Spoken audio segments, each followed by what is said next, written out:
Alright, today I'm going to go over Tempera painting techniques. First thing I want you to do is write your first and last name and your shelf number, period, and today's date. Now we're going to take some notes. Underpaint, which is the very first step, is a watered down paint. It's basically like a watercolor. So you can either write watered down or you can write a watercolor. This is the very first thing you do. You do this under everything. No matter what technique you're going to use on top, you do this first. Wet brush is exactly what it sounds like. You have a little bit of water in the brush. It doesn't need to be soaking wet, not like the underpaint, but it also should be completely dry. Dry brush is where you wipe off the brush with your paint, have it as dry as possible, has little paint as possible on it to make a texture.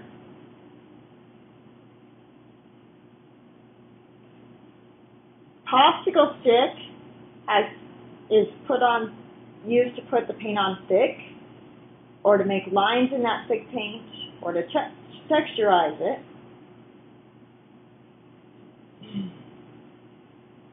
And wet brush with Sharpie, you put the Sharpie down first, because Sharpie doesn't like to go on top of tempera paint. But please do not outline. Sharpie is not used to outline. Sharpie is used to make sharp, crisp lines, or to write, do things like that. But no outlining, please. Now, if you remember from before, a tint is a lighter version of the color, and a shade is a dark version of the color. So we're going to go through all these colors. Some of them are primary, some of them are secondary. We're doing orange, yellow, green, violet, and then we're also doing blue, green, and red, orange. I'm going to take you through the oranges. You will do the yellow, green, and violet on your own, and then I will take you through the blue, greens, and you will do your red, orange on your own. These are not all the colors on the color wheel, but this will get you an idea of how to do this. This will work for any color. Okay. So we're going to start with our underpaint. I'm going to do all mine in blue up here. I'm going to underpaint this whole section blue. So I'm going to take my blue and open the cup of blue. I'm going to take my plate. That's my palette for today because it's easier to clean. And I'm going to take an eyedropper. First thing I'm going to do is get a full eyedropper of water. I get it completely full and I fill it, kind of slant my plate a little bit so the water doesn't run all over the place. I fill it up in there. Now I'm going to use my popsicle stick to get just a tiny bit of paint. I don't need much. And mix it in with that water. Remember, this is supposed to be a watercolor, basically. So all I'm doing is getting a little color in that water.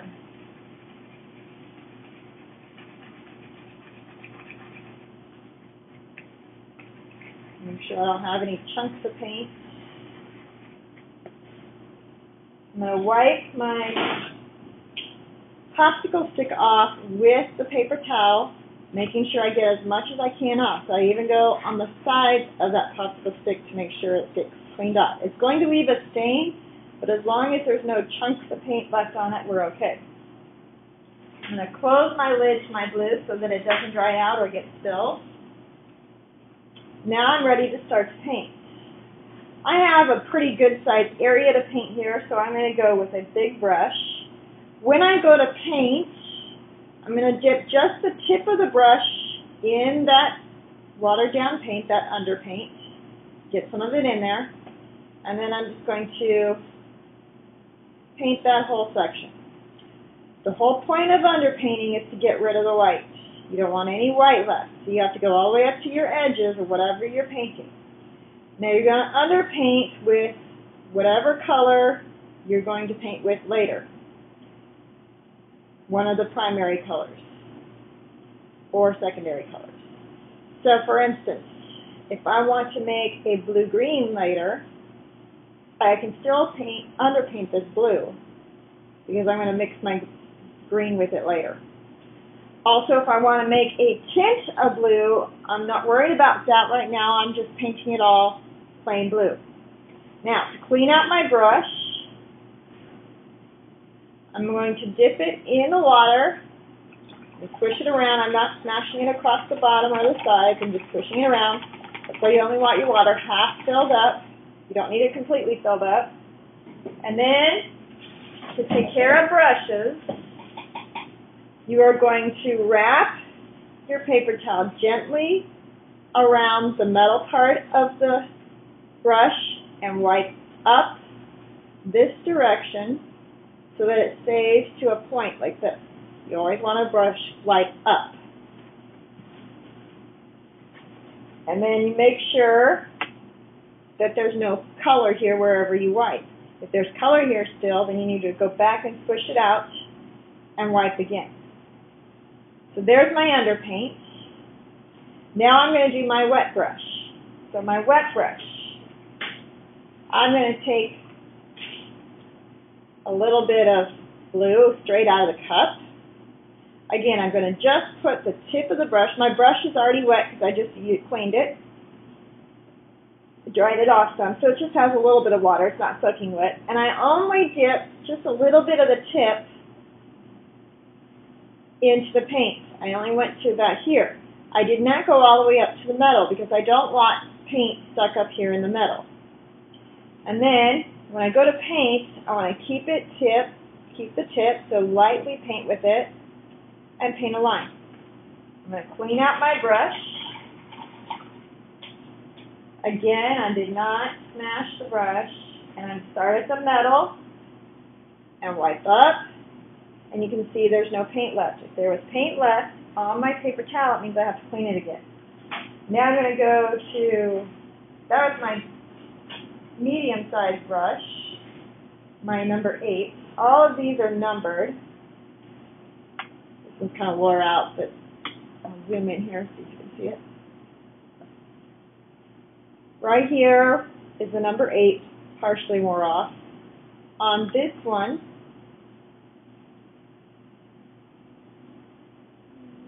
you can see, there it is. The number 1 is right here on the brush. On this one, you have the number 12 right here. So I'm going to go to my number 1. I'm going to get it wet and dry it off some. And again, I'm just going to get the tip of the brush in that paint. Barely let the paintbrush touch the tip. You should be able to eventually get a nice thin line with that number 1. Compared to your bigger brush, there should be a difference. Clean out your brush. And now I'm going to go to the 12. And I have a flat 12, so I'm going to get it wet and dry it off some. I have a flat 12. I also have a round 14. You can kind of do whichever ones you want. So I'm going to do the flat 12. So I'm just going to take and just get a little bit of paint on the tip of the brush. I don't need a whole lot. And I'm going to paint that strip. Clean it out. And if I had room, I would do the round 14, but I don't have room, so I'm just going to do those 3. So do the 1 and the 8, and then at least one of something that's much bigger, a 12 or a 14. Up next is dry brush. And I'm going to take my green this time, I think, because I can put green on top of blue and it'll mix all right. And I'm going to go with this flat 12. You can do dry brush with just about any brush you want. I'm just going to do it with the flat one because I want that wider texture. So I'm going to get just a little bit of paint on the tip, barely anything.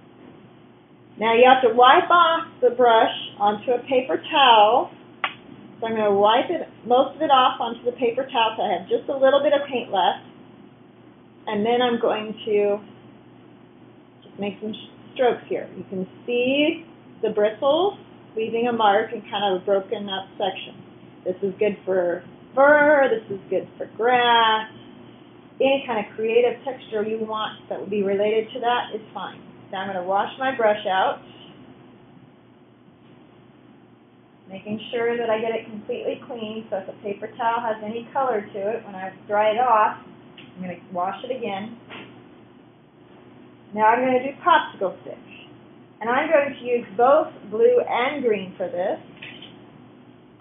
I'll start with my green because it's the lighter. So I'm going to get a scoop of green on my popsicle stick. And I'm going to put some of that down on there.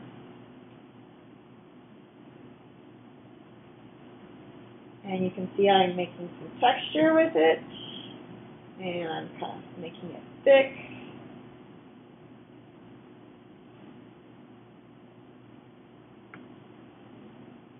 Close my green, open my blue, wipe off my popsicle stick before I dip it into the blue, because I don't want to get green in my blue. Not on here. Now I'm going to dip it into the blue.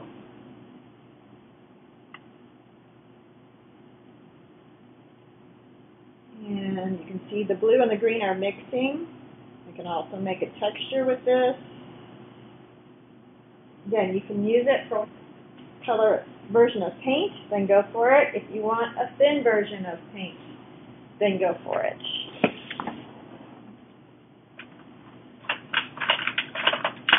I'm looking for a Sharpie. Hold on a moment. All right.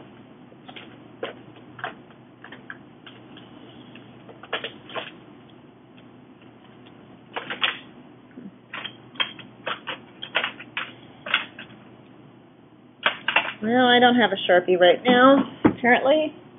I'll just have to use something else. All right, I'm going to use this grain highlighter. It's the same idea as with Sharpie.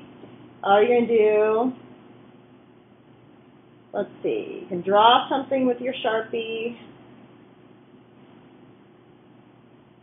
Now I just outlined, right? So I got to get rid of that outlining. So I'm going to color that in. And my wet brush is still a little wet, so it's not quite working. It's blurring out a little bit, but that's okay. So if you don't let your paint dry completely before you put the Sharpie on, or if you put the Sharpie on first, they'll be fine.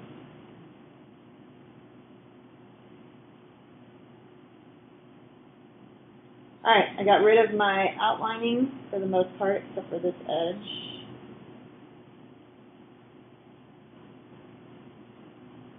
There, that'll work. Okay, so I didn't do a complete, so if you outline, you have to figure out how to get rid of that outlining.